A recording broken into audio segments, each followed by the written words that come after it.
আবু সাইদকে যেদিন মেরে ফেলা হয় ঠিক ওই দিন আমরা সিদ্ধান্ত নেই যে আমরা কোনো ধরনের সংলাপে আমরা যাব না। আমাদের বাসায় এসে হচ্ছে আমি সার্জিস একসাথে ছিলাম, আমাদেরকে উঠিয়ে নিয়ে যাওয়া হয়। একবার আমাকে বলে যে সার্জিস রাজি হয়ে গিয়েছে, সুতরাং তুমি যদি রাজি না হও তাহলে তোমার ভবিষ্যৎ তুমি দেখবা। আমাদেরকে সরাসরি হচ্ছে যে যমুনা পদ্মাতে নিয়ে যাওয়া হয়। আমরা পদ্মাতে যাই, সাথে সাথেই 3 জন মন্ত্রী হচ্ছে পদ্মাতে প্রবেশ করেন। তৎকালীন সভামন্ত্রী নওফেল, আনিসুর, ওই যে আইনমন্ত্রী ছিলেন আনিসুল হক, তারপরে হচ্ছে যে আরাফাত, এই 3 জন সাথে সাথে প্রবেশ করেন।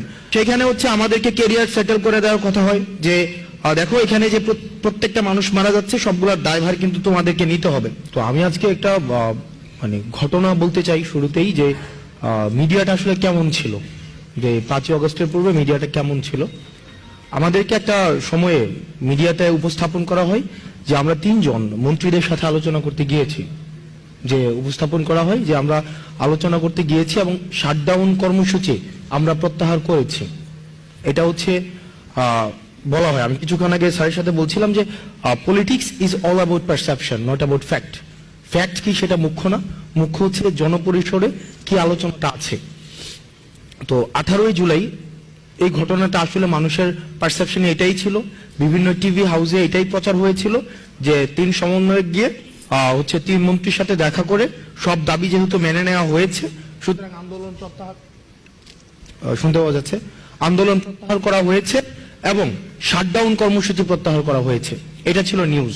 এবার চলেন পিছনের ঘটনাটা দেখি, যেটা আপনাদেরকে জানানো হয় নাই। ওই ঘটনার পূর্বে যখন আবু সাইদকে যেদিন মেরে ফেলা হয় ঠিক ওই দিন আমরা সিদ্ধান্ত নেই যে আমরা কোনো ধরনের সংলাপে আমরা যাব না। আমরা সেদিনই বলেছি যে রক্ত মারিয়ে কোনো সংলাপ নয়।